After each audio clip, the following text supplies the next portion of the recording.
Hello friends, स्वागत है आप सभी का आपके अपने चैनल एलटी टेलर्स में। दोस्तों, मेरा नाम है शाहिद। दोस्तों, आज की इस वीडियो में हम आप लोगों को जेंट्स कुर्ते का नाप लेना बताएंगे। तो जेंट्स कुर्ते का मेज़रमेंट किस तरह से किया जाता है, क्या सही तरीका होता है जेंट्स कुर्ते का मेज़रमेंट करने का।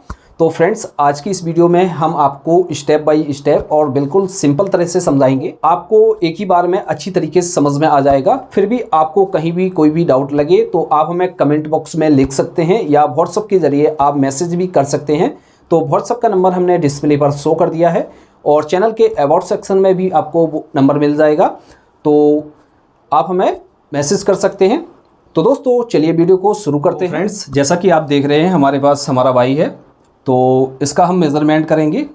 तो किस तरह से मेज़रमेंट किया जाता है तो आप गौर से देखिएगा, एक ही बार में आपको मेज़रमेंट करना आ जाएगा। तो सबसे पहले हम क्या करेंगे, इसकी हम लेंथ नापेंगे। लेंथ किस तरह से नापी जाती है, तो इस तरह से हम फीते को लेंगे। लेने के बाद दोस्तों हम क्या करेंगे, इस तरह से रखेंगे। इस वाले पॉइंट से हमें यहाँ रखना है। आपको गौर से देखना है कि इस वाले पॉइंट से हमें रखना है। जितनी भी लंबाई रखनी है आपको, तो जैसे आपको 39 इंच रखनी है तो इस तरह से आप 39 इंच नाप लेंगे। और जैसे आपको इससे कम रखना है, 36 इंच रखना है या 34 इंच रखना है, जितनी भी रखनी है तो आप इस तरह से लंबाई का माप करेंगे। और इसके साथ साथ आप इस तरह से भी नाप कर सकते हैं। जैसे आप फीते को इस तरह से रखते हैं तो इस तरह से आप फीते को रखेंगे। और रखने के बाद दोस्तों, यहाँ तक आप जितना भी आपको लंबा चाहिए उतना आप मेज़रमेंट कर लेंगे। तो ये तो हो गया हमारी लंबाई नापने का तरीका।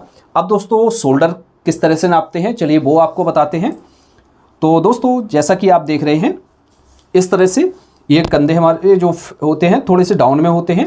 तो इस तरह से हम फीते को रखेंगे। ये आपको जो हड्डी दिख रही है यहाँ पर, तो इस तरह से यहाँ पर रखेंगे फीते को। और दूसरी जो हड्डी है यहाँ तक इस तरह से हम फीते को लाएंगे। तो एकदम आपको फिटिंग में नापना है। तो इस तरह से हम मेज़रमेंट करते हैं शोल्डर का। तो आपको अच्छी तरीके से समझ में आ गया होगा। शोल्डर हमें इस तरह से नापना है, लटकाना नहीं है शोल्डर को। तो इस तरह से ये हमारा दूसरा मेज़रमेंट किया जाता है। अब फ्रेंड्स, हम इसका चेस्ट नापेंगे। तो चेस्ट किस तरह से नापेंगे, तो सबसे पहले हम इस तरह से हाथ को कर लेंगे। करने के बाद हम इस तरह से फीते को रखेंगे। अच्छी तरीके से आपको फीता रखना है और इस तरह से आपको पकड़ना है। इस तरह से आपकी 2 उंगली अंदर की तरफ होना चाहिए, इस तरह से। और आपको टाइट में एकदम इसको नापना है। तो इस तरह से हम चेस्ट को नापते हैं। दोस्तों, आप इस तरह से ना नापें, नहीं तो आपकी जो शर्ट है या कुर्ता है तो आपका जो है वो ख़राब हो जाएगा। तो जब भी आप इसका मेज़रमेंट करें तो आप इस तरह से फिटिंग में करें। और दोस्तों, अब हम इसका स्टोमच नापते हैं, यानी पेट का माप। तो पेट का माप भी हम इसी तरीके से करेंगे। हम यहाँ से रखेंगे फीते को और इस तरह से हम इसका पेट का माप कर लेंगे। अब दोस्तों, हम इसकी हिप का माप करेंगे, क्योंकि हमें कुर्ते में हिप नापना ज़रूरी होता है। जैसे आपको टाइट फिटिंग का कुर्ता चाहिए, तो जैसे टाइट फिटिंग का कुर्ता रखते हैं तो आपको हिप नापना ज़रूरी होता है। तो इस तरह से हम यहाँ रखेंगे। कुर्ते की हिप हम यहाँ से नापते हैं, इस तरह से। तो इस तरह से हम कुर्ते की हिप नाप लेंगे। तो दोस्तों, इस तरह से हमने आपको बता दिया है शोल्डर का माप लेना और चेस्ट का और स्टोमच, और तो हिप का नाप किस तरह से लिया जाता है। अब हम इसकी स्लीव का नाप लेना बताते हैं। तो स्लीव का नाप हम किस तरह से लेंगे, तो इस तरह से हम कस्टमर को खड़ा करेंगे। जिसका भी आप मेज़रमेंट कर रहे हैं उसको हम इस तरह से खड़ा करेंगे। खड़ा करने के बाद दोस्तों, हम इस तरह से फीते को रखेंगे। जहाँ से आपने शोल्डर को नापा हुआ था वहीं से हम स्टार्ट करेंगे। इस तरह से हम रखेंगे और यहाँ तक हम इस तरह से मेज़रमेंट करेंगे। जैसे हमें थोड़ा सा बाजू को लंबा चाहिए तो हम 23.5 इंच पर करेंगे। और जैसे हमें थोड़ा सा फिटिंग चाहिए, जैसे लड़के फिटिंग मांगते हैं, तो हम क्या करेंगे, इस तरह से माप करेंगे 22.5 इंच पर। और एक तरीका ये भी होता है कि आप इस तरह से हाथ को रखेंगे। रखने के बाद दोस्तों, यहाँ से एक बार कंफर्म कर लेंगे कि जो हमने नाप लिया है वो सही है, हमारा की मिस्टेक है। तो इस तरह से रखेंगे और रखने के बाद इस तरह से देखिए दोस्तों, हमारा जो नाप है फिटिंग में एकदम अच्छी तरीके से आ गया है। अब दोस्तों, हम आपको ये बताते हैं, जैसे आपको स्लीव फिटिंग में रखना है तो आप किस तरह से स्लीव को रखेंगे। तो यहाँ पर हम कोनी का मार्क किस तरह से करेंगे, तो हम इस तरह से नापेंगे।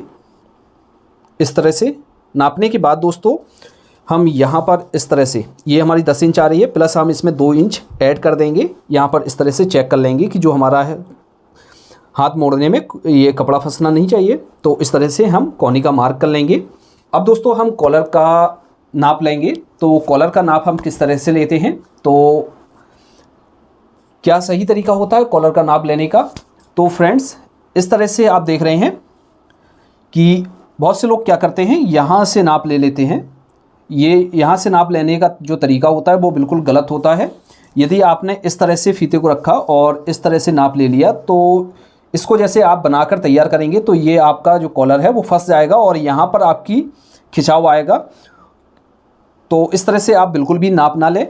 अब दोस्तों क्या सही तरीका होता है नाप लेने का, चलिए हम आपको वो बताते हैं। तो आप फीते को लेंगे, लेने के बाद दोस्तों आपको ये दिख रहा है, ये गर्दन की जो ये जड़ है, तो हम यहाँ से फीते को रखेंगे।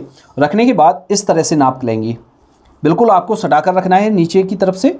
तो इस तरह से नाप करेंगे तो आपका जो कॉलर है वो कभी भी मिस्टेक नहीं होगा और अच्छी तरीके से ये आ जाएगा। तो दोस्तों इस तरह से हमारा ये मेज़रमेंट होता है। फ्रेंड्स आपको अच्छी तरीके से हमने समझा दिया होगा।